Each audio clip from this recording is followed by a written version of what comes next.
A British former cage fighter was left for dead on a street in Australia after he was brutally attacked by a crowbar-wielding Muslim taxi driver after they argued about religion.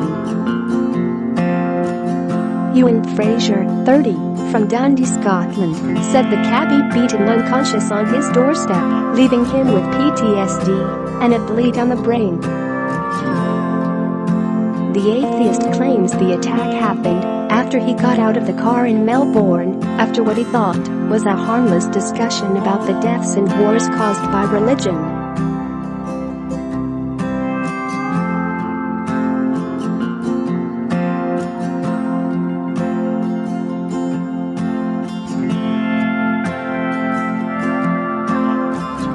dailymail.co.uk once 2018 10/29 15 5,537,938 6,329,517 image at 10,1,540,826,633,243.jpg height equals 419 width equals 306 alt equals the backpacker was forced to shell out £4,000 from medical treatment class equals book order img share copy link to paste in your message. Mr. Fraser, from Dundee, Scotland, was knocked out and medics did tests which showed he was struck with a thick metal pole, like a crowbar. The backpacker was forced to shell out £4,000 for medical treatment. Describing the incident, he said, "As I got out of the taxi I just heard footsteps behind me and heard a loud bang. Then I felt this immense pain in my head and I was knocked clean out. I was laid into when I was on the floor. I was left lying there in a pool of blood. He left me for dead." Share this article. Share. I woke up with blood in my eyes and my clothes were soaked. I stumbled into the kitchen and it looked like a murder scene. I had never seen so much blood. My whole body was in agony. I was so scared. I needed 12 stitches on my face and I had a few broken ribs, a dislocated shoulder and a bleed on the brain. It has totally changed my life forever. Mr. Fraser, who stands 6 feet 5 inches tall, flagged down the yellow cab after a night out with a friend in Melbourne in June last year.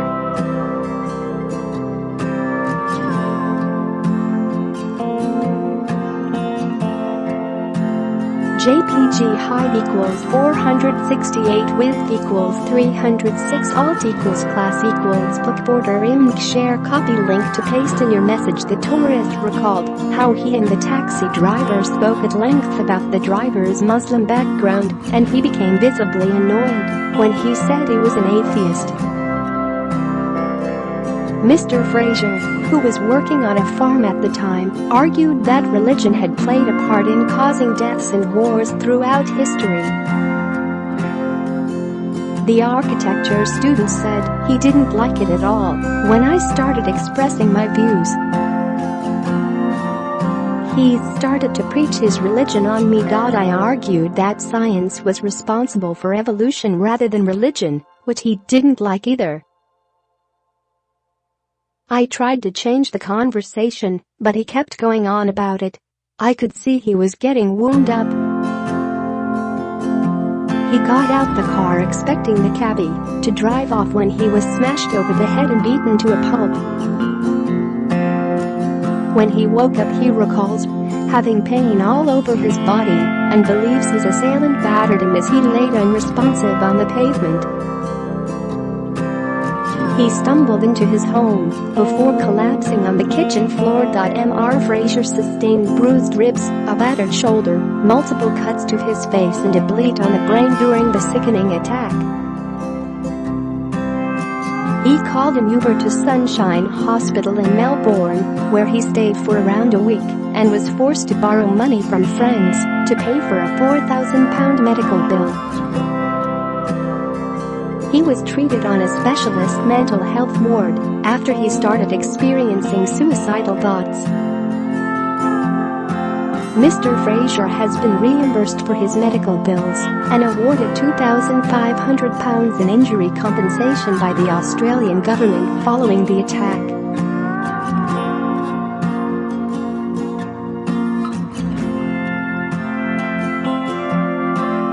dailymail.co.uk once 2018 10/29 15 5,537,934 6,329,517 image M15 1,540,826,681,712 height equals 459 width equals 634 alt equals class equals border img share copy link to paste in your message. Police investigated but have yet to trace the taxi driver.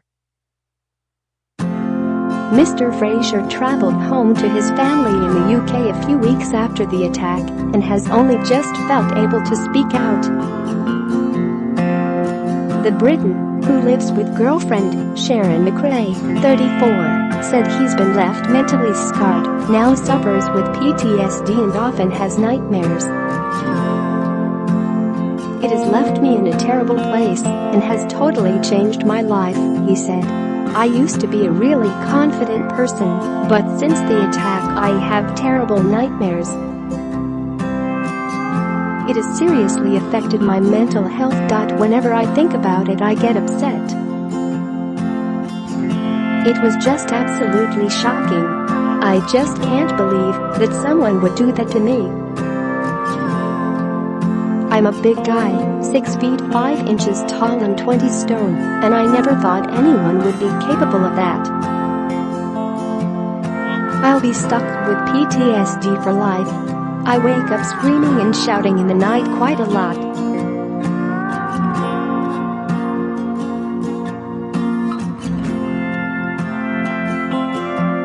dailymail.co.uk once 2018 10/29 15 5,537,944 6,329,517 image of 16,1,540,826,700,297 jpg height equals 476 width equals 634 alt equals class equals border img share copy link to paste in your message. A Melbourne police spokesperson said police are investigating the circumstances surrounding an assault in Aberfeldy on 12 June 2017. It is believed a man was standing outside his home address on Faulkner Street in the early hours of the morning when he was struck in the back of the head by an unknown offender. The victim, 29 years old at the time, sustained serious head injuries. The victim reported having a verbal altercation with the taxi driver prior to the incident. Investigators have not identified the offender at this stage and the investigation remains ongoing. Anyone with information is urged to contact Crime Stoppers on 180 333 000 or submit a confidential report at www.crimestoppersvic.com.au.